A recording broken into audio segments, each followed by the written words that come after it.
विमलाम मतिम। इस प्रकार से भगवान गजेंद्र का मोक्ष करके उसे अपना पार्षद बना लिया वैकुंठ में। भगवान हरि ने सुखदेव जी कहते हैं कि हे राजन, गजेंद्र मोक्ष का ये मंगलमय आख्यान समस्त पापों का नाशक है।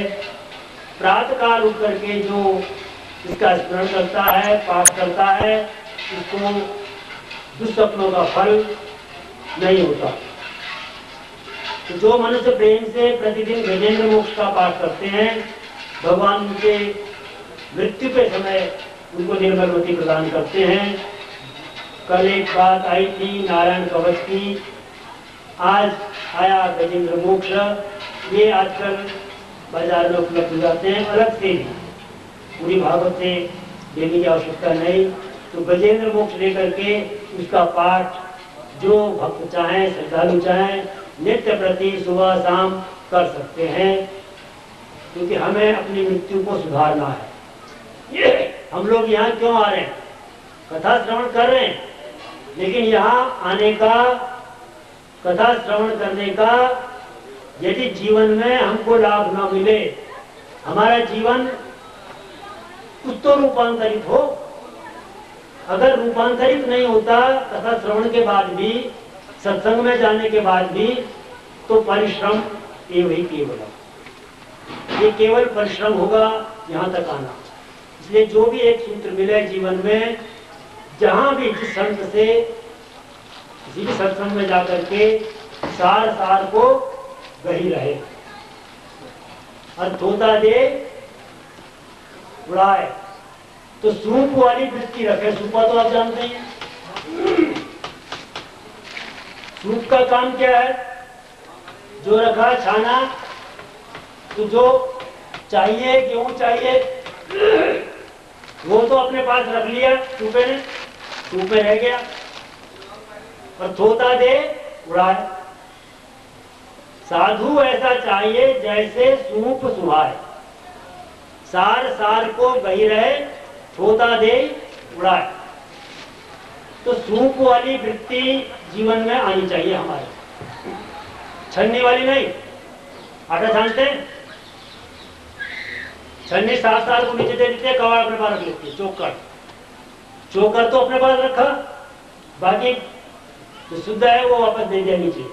तो छलनी वाली वृत्ति नहीं रखनी हमको, हमें सूपे वाली रखनी। सार को गई है, जहां से भी, जिस सत्संग से भी, जिस संत से भी, जो भी एक सूत्र मिले उसको जीवन मिल ले।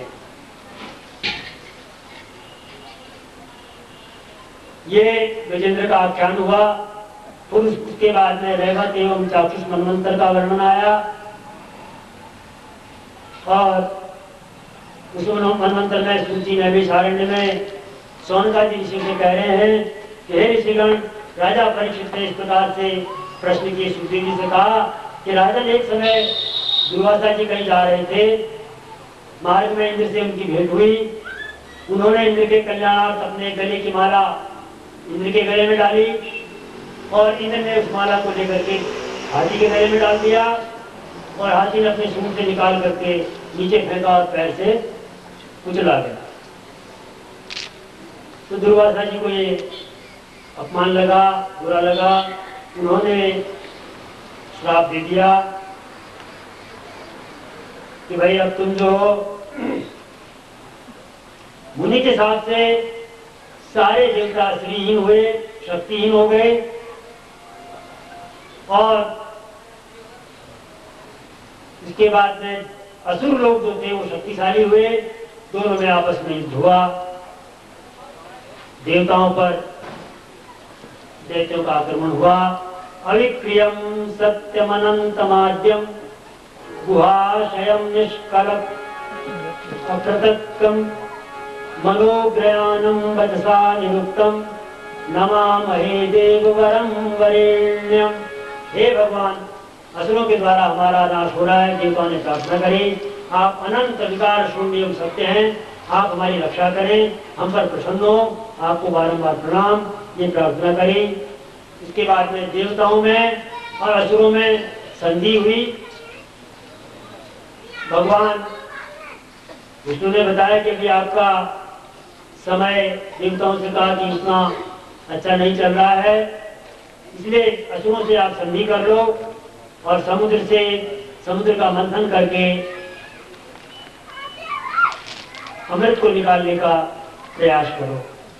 और वहां एक सूत्र दिया भगवान ने देवताओं को, अरयोपि संधेय, अगर शत्रु भी हो, शत्रुता है, ये नीति भगवान ने स्वयं देवताओं को दिया। अरयोपि संधेय सति कार्यार्थ गौरवे, शत्रु है उससे भी संधि कर लो, अगर समय अपना ठीक नहीं है तो संधि करो अपने कार्य को सफलता के लिए। चले कैसे? अहिमूषक वत्सेव, अहिमूषक वदेव झक्तस्य पदवीं गते, जैसे सांप और चूहे की संधि हुई। एक उदाहरण दिया भगवान ने देवताओं को कि एक मदारी के पास सर्प था और उस सर्प में पेटी में था, उस पेटी में दयायोग से एक चूहा भी फंस गया और चूहा भी उस पेटी में, सांप भी, लेकिन सर्प ने संधि कर ली, सर्प ने खाया नहीं उसे, मतलब पेटी में फंसा रहूंगा। तो सर्प ने क्या काम किया? चूहे से संधि करी, कहने के भाई चूहा ऐसा है कि तुम पेटी को काट दो, कुतरो इसमें छेद बनाओ और मैं और तू दोनों बाहर निकल जाएंगे। तो पहले तो चूहे को विश्वास नहीं हुआ सांप पर, मेरा है तो बड़ा कठिन काम विश्वास करना, पर फिर भी बहुत कहने के बाद उसको भी लगा हाँ अभी इतनी प्रेम से वार्ता हो रही है तो शायद ये छोड़ ही देगा उसको। तो चूहे ने उद्योग किया, पेटी को काटा, छेद किया, जैसे ही छेद हुआ उसमें सांप ने कहा पहले मैं तुझे खाऊंगा। सांप ने पहले चूहे खा लिया और फिर बाद में अपना भी बाहर निकल। तो भगवान ने देवताओं को ये उपाय बताया कि असुरों से इस समय उनका बल ज्यादा है, तुम्हारे शक्ति क्षीण हो गई है दुर्वासा के श्राप से, तुम एक काम करो असुरों के साथ संधि कर लो और जब मौका आएगा तो फिर तुम उनको पटकी दे देना। ये सूत्र दिया भगवान ने स्वयं देवताओं को। असुरों के साथ में संधि हुई, बलि के पास गए, बलि से जाकर के संधि की याचना करी, संधि के साथ में हुआ और दोनों ने मिल करके समुद्र का मंथन किया। समुद्र मंथन के बाद में समुद्र से विष की उत्पत्ति हुई और उस विष को, जो विष की ज्वालाएं निकली, कौन ले? सभी देवता भगवान शंकर के पास गए, भगवान शंकर से कैलाश में जाकर के प्रार्थना करी कि महाराज समुद्र का मंथन किया है, मंदराचल की मथानी बनाई, वासुकीनाथ की रस्सी बनाई, भगवान ने कच्छप अवतार धारण करके अपनी पीठ पे उस मंदराचल को रखा, मथानी चली, मरने के बाद में ये विष निकला और विष को संभाले कौन? कैलाश में गए, भगवान शंकर से प्रार्थना करी, उनका नाम है आशुतोष। आशुतोष का मतलब है बहुत जल्दी, आशु क्षण में एकदम, तोष जो एकदम प्रसन्न हो जाते हैं उनका नाम है आशुतोष। एकदम प्रसन्न हो गए, थोड़ी प्रार्थना से भगवान शंकर आए, भगवान शंकर ने अपने अंजलि में सारा विष लिया और उस विष को पी गए और उस विष के पीने से कंठ में उन्होंने रोक लिया। भगवान शंकर का कंठ नील वर्ण का हो गया। तब से भगवान शंकर जो है नीलकंठ महादेव कहलाए। बोलिए नीलकंठ महादेव की जय। भगवान नीलकंठ महादेव कहलाए, तब से कंठ नीला हो गया। संसार के परोपकार के लिए भगवान ने विष को भी धारण किया और विष पान करते हुए जो 2-4 बूंदें जहाँ पृथ्वी पर गिरी, उनसे सर्प उत्पन्न हुए, बिच्छू उत्पन्न हुए, कुछ विषैली औषधियां पैदा उत्पन्न हुई, ये सब से पैदा हुए। इस प्रकार से भगवान शंकर ने विषपान किया। अवक्षयन महादेव कृपया भूत भावन। भगवान ने शंकर ने विषपान किया। उसके बाद में अमृत निकला, 14 रत्न निकले और फिर मोहिनी के द्वारा भगवान ने मोहिनी अवतार लिया। उसके द्वारा अमृत का पान कराया और राहु का शिरच्छेदन हुआ। जब अमृत कलश निकला तो देवताओं में और दैत्यों में संघर्ष हुआ कि हम लेंगे। तो दैत्य लोग पहले ही छीन करके अमृत का कलश ले गए और ले तो चले गए, लेकिन बाद में आपस में सारे दैत्य लड़ने लगे कि पहले मैं पीऊंगा, पहले मैं पीऊंगा। उनका युद्ध देख करके भगवान ने कहा कि ये लड़ रहे हैं, आपस में कोई नहीं पी पाया। उसी समय भगवान ने मोहिनी अवतार धारण किया, स्त्री का रूप सुंदर, और दैत्यों के बीच में चले गए। मोहिनी रूप से दैत्य लोग उनकी ओर आकर्षित हुए। मोहिनी रूप में भगवान ने कलश उनके हाथ से अमृत का ले लिया, कहीं मैं पिलाऊंगी। फिर दैत्यों को और देवताओं को अलग अलग पंक्ति में बैठाया, कहा अमृत मैं ही बांटूंगी। और जो 2-4 बूंदें पहले दैत्यों की तरफ गिरी, वो पीने लगे दैत्य लोग। तो मोहिनी ने, भगवान ने वही जो अवतार लिया था, कहने लगे इसको मत पियो, ये ऊपर का पतला पतला अमृत है, जब नीचे गाढ़ा जाएगा तो लोग वो पिलाएंगे। तो पहले इनको बांट देना देवताओं को, तो वो देवताओं को बांटने लगे। तो सूर्य और चंद्रमा के बीच में राहु भी वेश बदल करके बैठ गया, और जब अमृत पिला रही थी मोहिनी, उस समय राहु ने भी वो अमृत पान कर लिया। सूर्य और चंद्रमा को पता लग गया, उन्होंने संकेत के द्वारा बताया कि ये राहु है, इसने भी अमृत पान कर लिया। भगवान ने अपनी सुदर्शन चक्र से राहु का शिरच्छेदन किया और राहु ने अमृत पी लिया था, इसलिए वो अमर हो गया। और राहु और जो धड़ बचा नीचे वो केतु बना। आज भी ये नवग्रहों में शामिल है। जो राहु और केतु है, ये वही ग्रह हैं जो सूर्य और चंद्रमा पर हमेशा ग्रहण के रूप में लगते हैं। ये हमारी पौराणिक मान्यता है। इस प्रकार से मोहिनी ने देवताओं को अमृत का पान कराया, राहु का शिरच्छेदन हुआ और 14 रत्न उसके बाद में समुद्र से निकले। वे 14 रत्न हैं लक्ष्मी कौस्तुभ पारिजातकसुरा धनवंतरिश्चंद्रमा धेनु कामदुधा सुरेश्वर गजो रंभा च देवांगना। लक्ष्मी निकली, कौस्तुभमणि निकली, पारिजात निकला, कल्प वृक्ष निकला, धन्वंतरी निकले, चंद्रमा, कामधेनु, ये सब 14 रत्न आए। अश्व सप्तमुखो विषम हरिधनु शंखो मृतम चामुदे रत्नानीति 14 प्रतिदिनं कुर्वन्तु नो मंगलम। ये 14 रत्न निकले जो हमारा कल्याण करते हैं। उसके बाद में देवासुर संग्राम हुआ।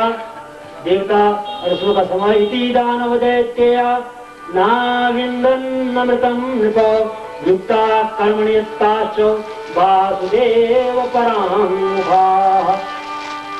जो वासुदेव से विमुख थे दैत्य लोग, उन्होंने युद्ध किया। तस्मिन् प्रविष्टे शूरकूट कर्मजा माया विनेश्वर महिला महीयस स्वप्नो यथाय प्रतिबोध आगते हरिस्मृति सर्व विपद्यु मोक्ष। ये इस प्रकार से संग्राम में देवताओं की विजय हुई, असुरों का पराजय हुई। तदिदं काल रचनं जना पश्यन्ति सूरय न हृष्यन्ति न शोचन्ति तत्र यूयम पंडिताः। इस प्रकार से उष्णा जीवयामास संजीविन्याम सविद्या। और राजा बलि बहुत विवेकी थे। फिर मोहिनी के द्वारा भगवान शिव का विमोहन हुआ। मोहिनी अवतार भगवान शंकर न देख पाए थे, तो भगवान शंकर एक बार पार्वती जी के साथ क्षीर सागर में गए। वहां भगवान हरि की प्रार्थना करी, तो भगवान हरि ने से भगवान शंकर ने कहा कि मैंने आपके सारे अवतारों का दर्शन किया, जितने अवतार हुए आपके, लेकिन ये जो मोहिनी अवतार आपने लिया समुद्र मंथन के समय, इसका मुझे दर्शन नहीं हुआ। मैं इसका भी दर्शन करना की मेरी इच्छा है। भगवान ने कहा हरि ने ठीक, समय आने पे इसका भी दर्शन आपको कराऊंगा। और कुछ ही देर वहां भगवान अंतर्धान हुए। कुछ दूर भगवान शंकर और पार्वती चले। देखते हैं कि एक सामने जंगल में एक 16 वर्षीय कन्या एक गैंग के साथ खेल रही है। भगवान शंकर ने देखा अति सौंदर्य, उसका सौंदर्य इतना कि उसको बरबस भगवान शंकर भी आकर्षित हो गए। और वर्णन है श्रीमद् भागवत में कि जो उसके तन पर वस्त्र था वो बिल्कुल झीना, और अधो वस्त्र उसका कटी प्रदेश से करीब करीब नीचे खसक रहा था। उसको कभी कभी अपने हाथ से वो उठाती पकड़ती। इस प्रकार से ये हाव भाव करती हुई वो बालिका और आगे आगे को चलती रही। भगवान शंकर पीछे पीछे दौड़े और देखते हैं कि वो जो अधो वस्त्र है वो नीचे गिर गया उस कन्या का। और भगवान शंकर ने देखा, उससे में वो बालिका और भागी, आकर के एक पेड़ के पीछे छिपी। भगवान शंकर गए पेड़ के पीछे ही, वहां जाकर के पकड़ा, आलिंगन किया। और उस स्थिति में कहा जाता है कि भगवान शंकर का वीर स्खलन हुआ। और फिर बाद में भगवान शंकर को स्मृति आई कि ये मैंने क्या किया, ये तो भगवान का दर्शन मुझे मोहिनी रूप का हुआ। जबकि भगवान शंकर जो हैं वो काम को भस्म कर चुके हैं काम से। उनको कभी काम व्याप्त नहीं हो सकता, लेकिन ये लीला है, लीला में उन्होंने दिखाया। और जहां जहां उनका वीर स्खलन हुआ वहां सोने और चांदी की खाने बन गई।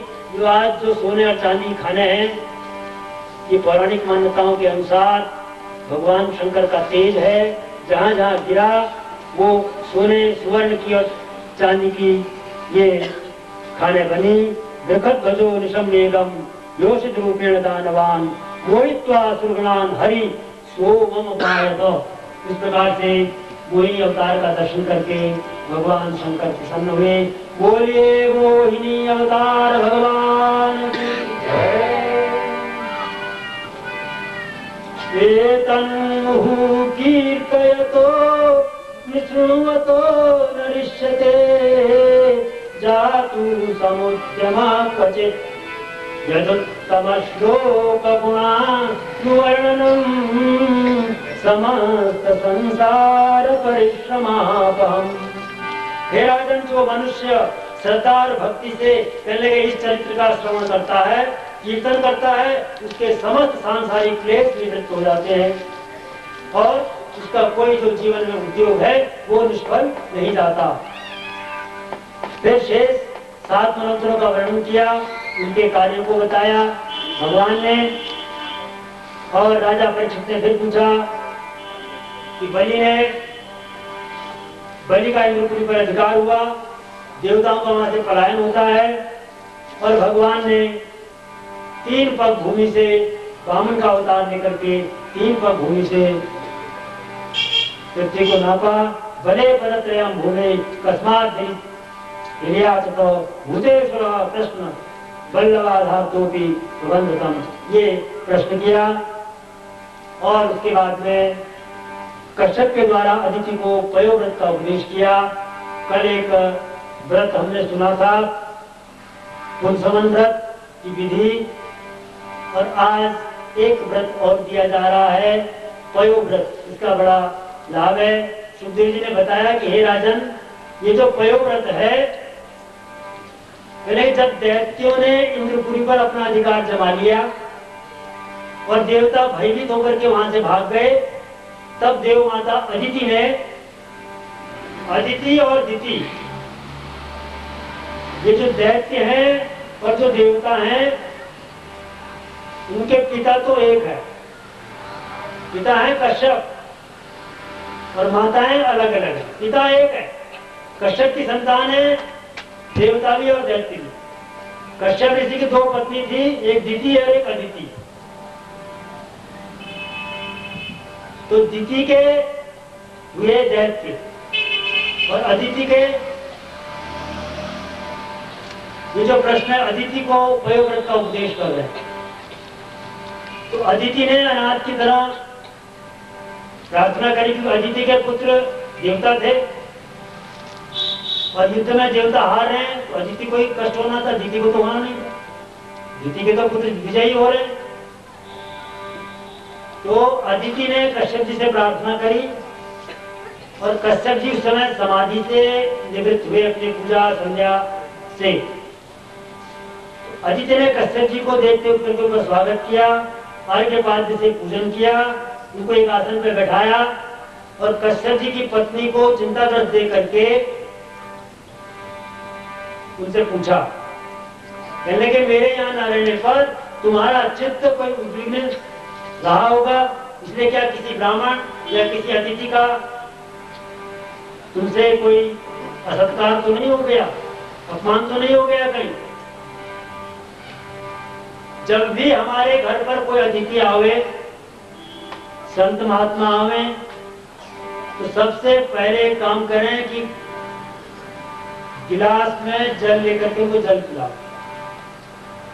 क्योंकि अतिथि जब भी आता है उसको जल पिलाने की परंपरा है। क्यों? क्योंकि वो मन में थका मांदा कई विचारों को लेकर के हमारे गृह में प्रवेश करता है।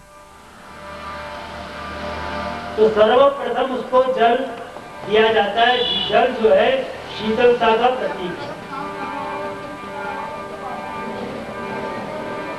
इसलिए जल ग्रहण कराया जाता है। और कहने के अतिथि यस्य भग्नाशो, यदि हमारे घर में अतिथि आया और अतिथि हमसे नाराज होकर के हमारे घर से जाता है, तो क्या होता है? कहने के अतिथि यस्य भग्नाशो गृहात् प्रतिनिवर्तते। अगर घर से अतिथि रुष्ट होकर के चले जाए, प्रसन्न होकर न जाए, तो क्या होता है? स्वकीयम दुष्कृतम दत्वा, जो जो उसने दुष्कृत किए, जो जो पाप करे, वो तो हमें दे जाएगा हमारे घर में। उसके जाने पर उसके द्वारा जो पाप कर्म है वो हमारे घर में छूट जाता है। स्वकीयम दुष्कृतम दत्वा पुण्यमादाय गच्छति, और जो हमने पुण्य किया उस पुण्य को लेकर के चले जाता है। इसलिए ये शिक्षा दे रही है श्रीमद् भागवत हमको कि यदि अतिथि आवे तो अतिथि सत्कार करना चाहिए। अतिथि का मतलब है मेहमान नहीं, अतिथि का अर्थ है अतिथि, जिसकी कोई तिथि नहीं, कब आ जाओगे? मैं तो बता के आया कि भाई 25 तारीख को पहुंचूंगा, अतिथि नहीं। अतिथि जिसकी कोई तिथि ना हो, वो अतिथि। ऐसे अतिथि को स्वागत करना चाहिए। कश्यप जी ने पूछा, किसी अतिथि का अपमान तो नहीं हुआ? क्व देहो भौतिको नात्मा क्वचात्मा प्रकृति परः। भगवान की माया बड़ी प्रबल है, सारे जगत को उसने अपने स्नेह पास में बांध रखा है। पहले कहा ये भौतिक शरीर कहाँ प्रकृति से परे आत्मा? संसार में कौन किसका पति, किसका पुत्र, किसका भाई, क्या बंधु? कहने के मोह के कारण इनमें सब में आसक्ति है, बिना मोह के आसक्ति नहीं है। चले फिर भी तुम मत घबराओ, मैं तुम्हें एक व्रत बताता हूँ। को देहो भौतिको नात्मा क्वचात्मा प्रकृते परः कस्य के प्रतिपुत्राद्या मोह एव ही कारणम। कारण क्या है? मोह, मोह एव ही कारणम। मोह सकल व्याधिकार मूला। राम मोह सकल सारे व्याधियों का मूल, सारी रोग की जड़ मोह। मोह सकल व्याधिकार मूला। मोह सकल व्याधिकार मूला। मोह सकल व्याधिकार मूला। मोह सकल व्याधिकार। सारे व्याधियों का मूल वो, और उससे फिर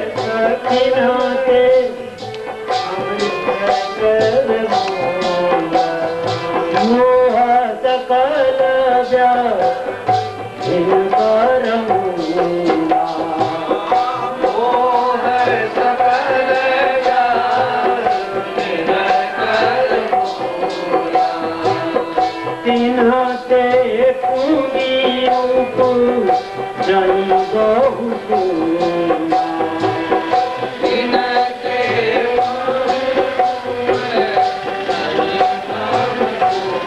फिर उससे बहुत सारे और को धोए चले जाते हैं और बने रहते हैं, ये पर्याप्त है। अगर गहराई से विचार करें तो हम अपने जीवन के इस लंबे विस्तार में रोज रोज जन्म से लेकर के आहिस्ता आहिस्ता रोज मरते जाते हैं, लेकिन कभी विचार नहीं करते कि हम क्यों जी रहे हैं, किस लिए जी रहे हैं। हमें जीने का ढंग भी नहीं आता, लेकिन कुछ ऐसे भी हैं जिनको कि मरने का ढंग भी आता है। क्या बात होगी कि हमें जीने का ढंग भी नहीं आता और बुद्ध को मरने का ढंग भी आता है। कैसे मरते? उनकी मृत्यु को, हमारी मृत्यु को हम मृत्यु कहते हैं, लेकिन हमारे जो सिद्ध पुरुष, संत पुरुष, उनकी मृत्यु के लिए हमें दूसरा शब्द खोजना पड़ता है। हम उनकी मृत्यु को मृत्यु नहीं कह सकते, उसके लिए दूसरा शब्द है कि निर्वाण को प्राप्त हो गए, ब्रह्मलीन हो गए। उसकी मृत्यु से पता लगता है कि वो कैसे जिया होगा। आज जिस जीव की कृपा से ये सत्संग यहाँ चल रहा है, भगवत कथा की धारा प्रवाहित हो रही है, इसी से संदर्भ में एक मुझे कथानक याद आ रहा है कि 4 संत हुए एक राज्य में। वो 4 संत थे, जिस गांव में जाएं, जिस मोहल्ले में जाएं, जिस घर में जाएं, वहां हंसी का फुहारा छोड़ दे, हंसाते रहते थे। वो कहलाए लाफिंग सेंट्स, हंसते हुए संत। पूरे जीवन भर हंसाते रहे, हंसते रहे। एक समय आया, उनमें से एक संत मरने को हुआ, मृत्यु को। उसने अपने 3 साथियों से, संतों से कुछ कहा कान में और प्राण त्याग दिया। वो तीनों संत रो रहे हैं, तो गांव के, मोहल्ले के सब लोग एकत्र हुए। उन्होंने कहा महाराज आज तक तो आप हंसते थे, हंसाते थे, आज क्या बात, आप रो क्यों रहे हो? उन्होंने कहा हम रो कहाँ रहे, हम तो रो नहीं रहे, हम तो रो रहे हैं ये हमें अभी और हंसाएगा, इसके लिए नहीं रो रहे हम। गांव वालों ने, मोहल्ले वालों ने व्यवस्था करी ले जाने की, अंतिम यात्रा की। उस अंतिम यात्रा में जब ले जाया गया तो 3 संतों ने बताया कि भाई इनने हमारे कान में एक बात कही थी। वो ये कही थी कि इनके वस्त्र नहीं उतारे जाएंगे, जैसे हैं वैसे के वैसे ले जाकर के चिताग्नि दी जाएगी। वैसे के वैसे ही ले जाया गया और जनहा शमशान धनानि के पशुवश्च गोष्ठे, ये सब साथ याद रखते हैं। जनहा शमशान है तो कुछ लोग जाते हैं साथ में वहां तक। जो सब वहां पहुंचे, भीड़ इकट्ठी हुई कि आज एक संत लाफिंग सेंस में से चले गया। सब एकत्र हुए वहां भीड़, और जैसे ही माचिस लगाई गई, अग्नि दी गई, वहां से फुलझड़ी और पटाखे की आवाज छूटी। सब लोग हंसे, खूब हंसे, ये क्या विचित्र घटना। वो संत कह गया अपने साथियों को कि जब मैं मरूंगा तो फुलझड़ियां, पटाखे, बम सब मेरे अंदर लगा देना और तब मुझे शमशान में। तो जाते जाते भी वो संत सबको हंसा के गया, चले गया। ऐसे ये जीव हंसाते गया और आज ये भगवत कथा की धारा को यहाँ बहा रहा है, इस जीव की कृपा है। ये सारा कारण मोह। कश्यप जी ने बताया अदिति से कि मोह है। को देहो भौतिको नात्मा कोच आत्मा प्रकृति करो कस्य के पति पुत्राद्या मोह एव ही कारणम। ये तो मोह का कारण है। और रामचरितमानस में मोह की बड़ी अच्छी उपमा दी गई है। मोह के लिए कहा गया है कि मोह कैसा है कि ममता और मोह एक ही शब्द है कि ममता के कारण तो मोह पैदा होता है। ममता, तरुण, तमी, अंधियारी, एक एक शब्द पे अगर हम लोग विचार करें, ममता, तरुण, तमी, अंधियारी। ममता जो है, मोह जो है, वो तरुण है, युवा। कैसी? तमी, अंधियारी, अमावस्या की रात, घोर अंधकार, जब कुछ न दिखाई दे, किसी को कुछ नहीं दिखता। ममता, तरुण, तमी, अंधियारी। लेकिन उसमें भी, उस अंधकार में भी हमको न दिखाई देता, किसी को न दिखाई देता है। वो जिसको दिखता है वो आपको पता है रात को कौन देखता है। कहले राग द्वेष उलूक सुखकारी। हमारे लिए दुखकारी हो सकती है वो रात्रि, लेकिन जीवन में जो राग है, जो द्वेष है, कहने राग द्वेष, ये दो हैं। ये उल्लू, ये उल्लू है। उल्लू को तो रात को ही दिखता है, जितना अंधेरा हो उतना उल्लू प्रसन्न दिखेगा। कहने राग द्वेष उलूक सुखकारी, उनके लिए सुखकारी है। और तब लग बसती जीव मन माही, ये तो हमारे लिए है, उल्लू के लिए नहीं। ये हमारे जीवन के साथ, कि हमारे जीवन में कौन उल्लू है, कौन राग है, कौन द्वेष है, हम कौन अंधेरा है, ये ममता रूपी अंधेरों कैसे काटेंगे, कैसे उजाला होगा कि तब लगी बसती जीव मन माही। तब तक वो अंधेरा रहेगा जब लगी प्रभु प्रताप रविनाशी। जब तक भगवान की कथा का प्रताप हृदय में सूर्य रूपी उदय न हो जाए, तब तक वो अंधकार छाया रहेगा। तो कश्यप जी ने बताया कि मोह ही सारे व्याधियों का मूल है, सारे रोगों का कारण है। तो पयोव्रत के लिए बताया कि आप पयोव्रत करेंगे। और तुम्हें एक व्रत बताता हूं जिसका अनुष्ठान प्रसन्न होकर के दीन दयालु भगवान तुम्हारा मनोरथ को पूर्ण करेंगे। कब से करेंगे? कहने के फाल्गुन शुक्ल प्रतिपदा से। ये व्रत का विधान है। फाल्गुन शुक्ल प्रतिपदा से 12 दिन तक इस व्रत का पालन किया जाएगा। अदिति को बताया भगवान महाराज कश्यप ने कि 12 दिन तक इसका व्रत करो, पालन करो। प्रातःकाल मृत्तिका से स्नान करो, मिट्टी से, फिर भगवान का स्मरण करो, नमस्तुभ्यम, भगवान नारायण को नमस्कार करो। और ये 9 मंत्रों के द्वारा षोडशोपचार करके पूजन करे। फिर कहने के सुंदर सुंदर चावलों की खीर बनावे, उसमें घी चीनी मिला करके 12 मंत्र से यथाशक्ति अग्नि में हवन करे और मंत्र का 108 बार जप करे। बाद में ब्राह्मणों को खीर क्षीरान्न भोजन करावे और उनकी आज्ञा से स्वयं प्रसाद को ग्रहण करे। प्रतिदिन इस नियम का पालन करे और ब्रह्मचर्य से रहे, पृथ्वी पर शयन करे, त्रिकाल स्नान करे और उसकी त्रयोदशी के दिन उसका उद्यापन करे। भगवान को पंचामृत आदि से स्नान करावे, उनका पूजन करे और फिर जो ब्राह्मण हैं उन ब्राह्मणों को भोजन करा के यथेच्छ दक्षिणा देवे और दक्षिणा देकर के प्रणाम करके उनको विदा करे। कहेंगे इस प्रकार से इस व्रत से भगवान शीघ्र ही प्रसन्न होकर के तुम्हारे मनोरथ को पूर्ण करेंगे। अदिति जी ने इस व्रत को, पयोव्रत को किया, कश्यप जी की सेवा करी।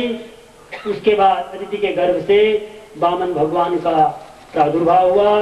बोलिए वामन भगवान की। वामन भगवान का प्रादुर्भाव हुआ और वामन भगवान ने बलि राजा से 3 पग भूमि की याचना करी। शुक्राचार्य जी ने मना किया, लेकिन बलि कह चुका था कि मैं संकल्प लेता हूं, तुमको 3 पग भूमि देने का मेरा संकल्प है। संकल्प ले रहे थे कमंडल में, कमंडल था टोटी वाला। शुक्राचार्य जी ने मना किया, फिर भी बलि ने संकल्प किया। उस समय शुक्राचार्य जी अपने योग बल से कमंडल में घुस गए और जल की धारा को रोक दी। जब संकल्प का जल निकल रहा था, निकला नहीं। भगवान के वामन के आदेश से कुशा उठा करके टोटी में डाला, उससे शुक्राचार्य जी की एक आंख चली गई। तब से शुक्राचार्य जी एकाक्षी हैं, एक ही नेत्र है उनका, और एक आंख चली गई। राजा बलि ने संकल्प किया, 3 पग दिए। 2 पग से भगवान ने पृथ्वीलोक स्वर्गलोक को नाप लिया। चौथे को ब्रह्मांड में पग डाला, वहां से कुछ छिद्र हुआ, उसका जो जल गिरा, धाराएं गिरी, वो फिर ब्रह्मा ने अपने कमंडलों में ली। फिर वही गंगा के रूप में भागीरथ जी यहाँ लेके आए, वो गंगा जल बना, गंगा हुई। तीसरे पग के लिए वामन ने बताया, वामन भगवान ने, कि मैं कहाँ रखूं। बलि ने कहा मेरे सिर पर रख लो। उसकी सारी इच्छाएं पूरी करी। इस प्रकार से राजा बलि को पाताल भेजा गया और भगवान ने कहा मैं तेरे यहाँ आकर के तेरी सत्य निष्ठा से मैं प्रसन्न हूँ और मैं तुम्हारे यहाँ आकर के द्वारपाल के रूप में रहूंगा। भगवान वहां जाकर के द्वारपाल के रूप में रहते हैं। इस प्रकार से वामन अवतार हुआ बलि के यहाँ, कश्यप ऋषि के यहाँ, और बलि से पृथ्वी 3 पग लेकर के उनको रसातल में भेज दिया और इंद्र को स्वर्ग का राज दे दिया। उसके पश्चात में गरुड़ द्वारा बलि का गर्भपात से बंधन हुआ। समय 4:05 हो गया है। आसन करेंगे, भगवान की झांकी का समय हो जाएगा, तो कोशिश करते हैं खरगोश की चाल से चलेंगे और वहां तक पहुंचने की चेष्टा करेंगे। फिर 3 पैर पृथ्वी के दान से भगवान बलि के द्वारपाल बने। यदुत्तम श्लोक भगवान ममेरितम वचो व्यलीकं सुरवर्यमन्यते करोम्यृतं तन्न भवेत् प्रलब्धं पदं तृतीयं कुरुषीषणि मेदिदम्। इस प्रकार से बलि के द्वारपाल बने और बलि को सुतल का और इंद्र को स्वर्ग का राज्य दिया। भगवान वामन के समान फिर मत्स्यावतार की कथा आई। ज्ञात्वा तद्दानवेन्द्रस्य हयग्रीवस्य चेष्टितं दधार शबरी रूपम भगवान हरिश्वरः। और इस प्रकार से अवतारो हरिव्यम कीर्तये अन्वहम नरः संकल्पास्तस्य सिद्ध्यन्ति सयाति परमां गतिम्। इस प्रकार से बलि की संबंध में कथा हुई। फिर 9 स्कंद प्रारंभ हुआ। वैवस्व मनु के पुत्र सुदम्यु को स्त्रीत्व की प्राप्ति हुई। मनवंतराणि सर्वाणि त्वयोक्तानि श्रुतानि मे वीर्याणन्त वीर्यस्य हरे तत्र कृतानि च। इसके पश्चात वैवस्व मनु के 10 पुत्रों में से 5 के वंश का वर्णन हुआ। सुखदेव जी ने कहा, हे राजन, जब सुद्युम्न तप करने चले गए तब मनु ने पुत्र प्राप्ति की कामना से 100 वर्ष तक यमुना तट पर भगवान की आराधना करी। इससे उन्हें अपने अनुरूप 10 पुत्र प्राप्त हुए। और उसके पश्चात में शर्याती के वंश में सुकन्या और रेवती का एक उपाख्यान आता है। सुखदेव जी ने कहा कि हे राजन, शर्यातिर्मानवो राजा ब्रह्मनिष्ठ स बभूवः यो वा अंगिरसां सत्रे द्वितीय ऊर्जिवान। मनुपुत्र शर्याती वैदिक कर्मों के बड़े ज्ञाता थे। वे अंगिरा के वंशज ऋषियों के सत्र में दूसरे दिन का कृत्य बताने जाया करते थे। उनकी सुकन्या नाम की एक सुंदरी कन्या थी। एक दिन वे उसे भी अपने साथ में लेकर के च्यवन ऋषि के आश्रम पर गए और साथ में थोड़ी सी सेना भी थी। सुकन्या अपनी सखियों के साथ वन में इधर उधर घूम रही थी। उसने एक स्थान पर बांधी के अंदर जुगनू सी चमकती हुई 2 ज्योतियां देखी। बाल स्वभाव के वश में उसने ज्योतियों में सिंह डाल करके उनको कांटे से छेद कर दिया और उस ज्योति से रक्त की धारा कांटे से छेद कर दिया और उस ज्योति से रक्त की धारा बहने लगी। इधर शर्याती के सैनिकों ने उसे क्षण से बलपुत्र का बंद हो गया उनका। शर्याती ने इस दशा पर आश्चर्य में पड़ करके अपने कर्मचारियों से पूछा कि तुम लोगों ने कोई मुनि के आश्रम में कोई गड़बड़ी तो नहीं करी। इस पर भयभीत होकर के सुकन्या बोली, पिताजी, मैंने अज्ञानतावश इन 2 ज्योतियों को कांटे से छेद दिया है। शर्याती ये मनु मुनि के पास गए और उनको बड़ी मधुर वाणी से प्रसन्न करके कन्या के अपराध के लिए उनसे क्षमा करी। मुनि ने शर्याती से पूछा, तुम्हारी कन्या की अवस्था क्या है, उसका विवाह हुआ है या नहीं। शर्याती ने इन प्रश्नों से मुनि का अभिप्राय जान करके वैवाहिक विधि पूर्वक उन्हें अपनी कन्या दे दी। इस प्रकार संकट से मुक्त होकर के वे मुनि आज्ञा से अपने राज्य में लौट आए और उधर सुकन्या अत्यंत क्रोधी पति को प्राप्त करके बड़ी सावधानी से उनकी सेवा करती रही। कहने एक समय देवयोग से च्यवन आश्रम पर देवताओं के वैद्य अश्विनी कुमार आए। च्यवन ऋषि ने विधि पूर्वक उनका स्वागत सत्कार किया और कहा, मैं आपको यज्ञ में भाग दिलाऊंगा, किंतु आप मेरी अवस्था एवं रूप इतना सुंदर बना दें जिसे देखते ही संसार की स्त्रियां मुझ पर मोहित हो सकें, आसक्त हो सकें। क्रियताम में वयो रूपम प्रमदानाम यदीप्सितम। अश्विनी कुमार ने हंस करके कहा कि अच्छा महाराज, ऐसा ही होगा। और उन्होंने सिद्धों से निर्मित एक सरोवर दिखाया। कहने को सरोवर में स्नान कर लो, आपका मनोरथ पूर्ण हो जाएगा। ये कहकर के अश्विनी कुमारों ने जर्जरित वृद्ध को मुनि का सहारा देकर के सरोवर में डाल दिया। और जब सरोवर से स्नान करके सूर्य के समान तेजस्वी 3 पुरुष निकले। कहने के वे सुंदर आभूषण और मालाओं से सुकन्या उनमें से अपने पति को पहचान नहीं सकी। वो वृद्ध थे, सरोवर से निकले तो युवा हो गए एकदम से। उसने अश्विनी कुमारों को का ध्यान करके उनसे इस विषय में सहायता की प्रार्थना करी। फिर अश्विनी कुमारों ने सुकन्या के पातिव्रत्य धर्म से प्रसन्न होकर के उसके पति को पृथक पृथक करके दिखाया। आश्रम से विदा होते समय अश्विनी कुमार ऋषि को एक दिव्य औषधि, इसका नाम है च्यवनप्राश, उसको दिया और विमान द्वारा स्वर्ग चले गए। और इस औषध के प्राशन से ऋषि की अवस्था देवताओं के समान सर्वदा युवा रहने लगी। वह अपनी कन्या के पास एक परम सुंदर और तेजस्वी युवक को देख करके बड़े दुखित हुए। उन्होंने प्रणाम करने पर भी पुत्री को हृदय में आशीर्वाद नहीं दिया। इस प्रकार से ये शर्याती के वंश में सुकन्या और रेवती का उपाख्यान आया। उसके पश्चात नभग और उनके पुत्र अम्बरीश का उपाख्यान आता है। नाभागो नवगापत्यम यम तम भ्रातरः कविम यविष्ठम व्यवजन दायम ब्रह्मचारिण मागतम। मनुपुत्र नभग से नाभाग और नाभाग से अम्बरीश हुए। नभग जो था छोटी अवस्था में गुरुकुल चले गए, बहुत दिनों तक वहां से लौटे नहीं।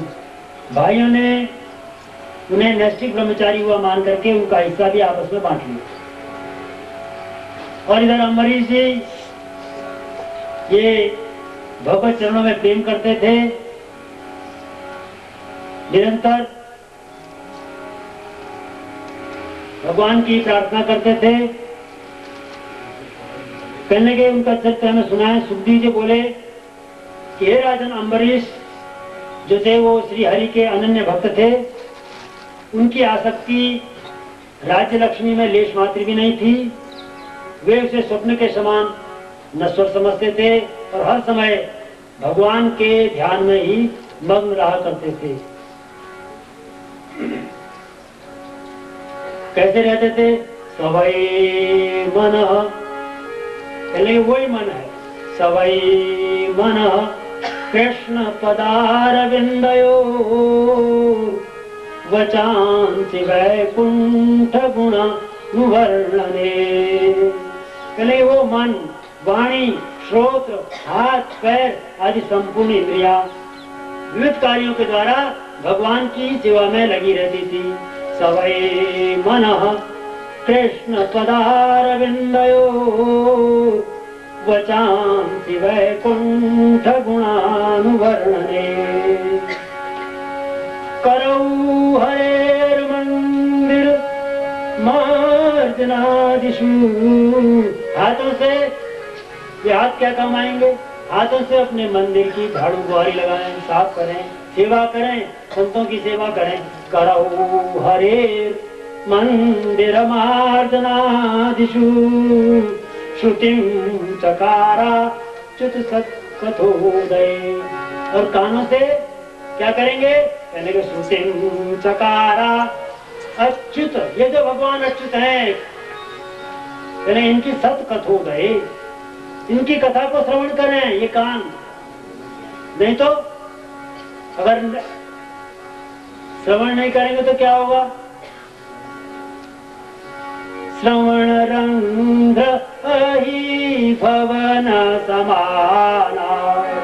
श्रवण रंध्र अहि भवन समाना।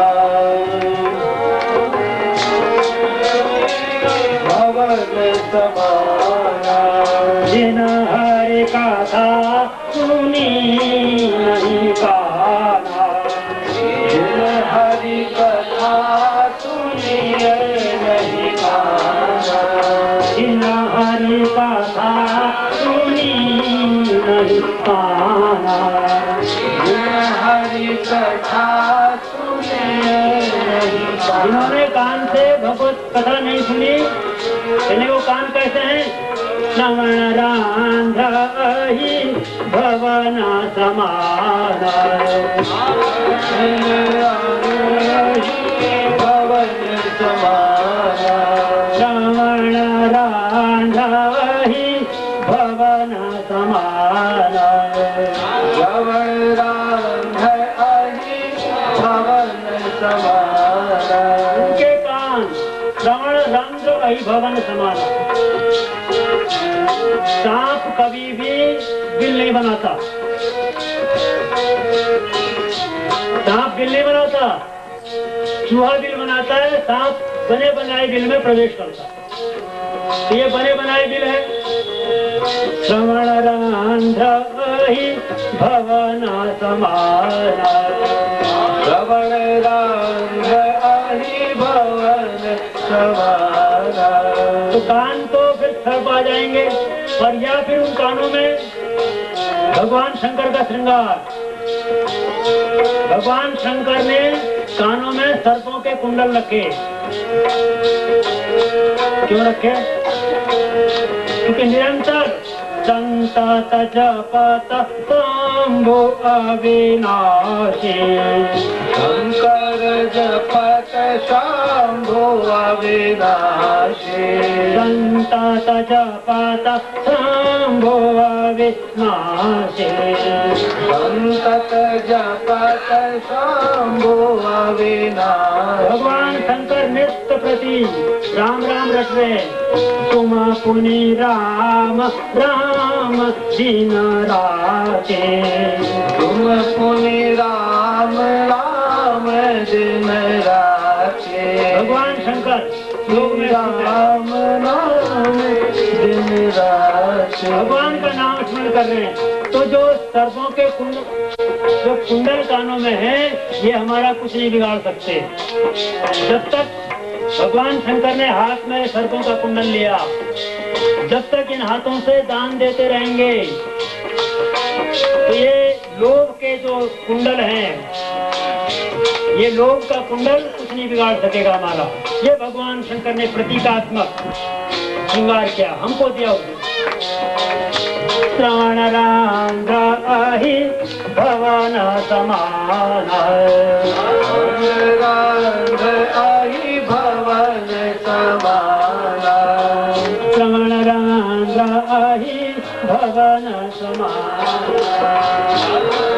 रंध्र ही भवन समाना, भवन समाना। तो राजा अम्बरीश क्या कर रहे? करौ हरेर मंदिर मार्जनादिशो, हाथ से हरेर मंदिर मार्जनादिशो गए। भगवान की कथा निरंतर किए जा रहे हैं, निरंतर भगवान की कथा। कहने लगे उनकी मन, वाणी, श्रोत्र, हाथ, पैर आदि संपूर्ण इंद्रियां विविध कार्यों द्वारा भगवान की सेवा में लगी रहती थी, और सारे कर्म भगवत अर्पण बुद्धि से करते थे। हम जो भी कर्म प्रातः काल से सायंकाल को करें, सायंकाल को सोने से पूर्व एक बार एक मंत्र बोल दो। कायेन वाचा, बोलना चाहो बोल लो, अच्छी बात है। कायेन वाचा, कायेन वाचा, मनसेन्द्रियैर्वा, मनसेन्द्रियैर्वा, काय से शरीर से, मन से, बुद्ध्यात्मना वा, बुद्ध्यात्मना वा, नुसृत स्वभावात्, नुसृत और स्वभावात्, स्वभाव से करोमि यद् यत्, करोमि यद् यत्, जो जो कर्म मैं प्रातः काल से अब तक कर रहा हूँ, शैया में सोने से पूर्व, करोमि यद् यत्, करोमि यद् यत्, सकलं परस्मै, सकलं परस्मै, नारायणायेति समर्पयामि। नारायणायेति समर्पयामि। सारा कर्म भगवान के चरणों में अर्पण कर दो। कठिनाई कहाँ से, बंधन कहाँ से शुरू होता है? बंधन तभी होता है जब हम कर्ता का भाव अपने साथ ले आते हैं कर्म के साथ, कि मैं कर रहा हूं। जब मैंने कर्म ही नहीं किया, पूरा राम रावण युद्ध और महाभारत का युद्ध, दो ऐतिहासिक युद्ध हुए हमारे शास्त्रों में। युद्ध अनेक हुए, लेकिन इन युद्धों की आज भी गायन हो रहा है। राम रावण युद्ध हुआ। राम रावण युद्ध में भगवान राम दिखते हैं, सब कुछ करते हुए कर्ता के रूप में हमारे सामने आते हैं। भगवान राम ने रावण को मारा, सारी क्रिया दिख रही है, लेकिन महाभारत के युद्ध में भगवान कृष्ण कर्ता के रूप में नहीं दिखते, कुछ नहीं कर रहे हैं। पहले कहते भाई शस्त्र भी नहीं उठाऊंगा, मुझे रखना तो रख लो अपने साथ, जिसने रखना। दुर्योधन ने मना किया, पांडवों के साथ रहे, लेकिन कुछ न करते हुए भी सब कर रहा किसने? वही पीताम्बरधारी। और उधर भगवान राम ने रावण को मार दिया। जब लौट के आए तो क्या कहते हैं? तुम्हारे बल में रावण मार्यो, तुम्हारे बल में रावण मारो। मैंने नहीं मारा, मैंने तो कुछ किया ही नहीं। हनुमान जी को बैठाया, सुग्रीव को बैठाया, रावण को बैठाया, चले मैंने कुछ नहीं किया। अरे तुम्हारे बल में रावण मारो, तुम्हारे बल में रावण मारो। ये है अकर्तापन। इसलिए हमारे जीवन में भी अकर्तापन आ जावे, सारा कर्म करें।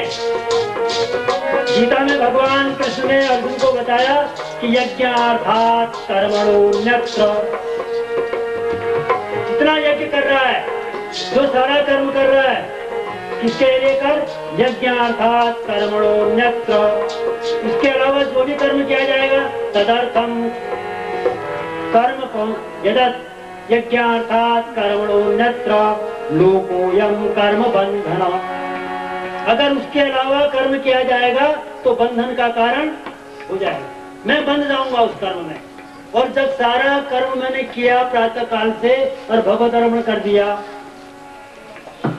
तो अकर्तापन से मुक्त हो गया।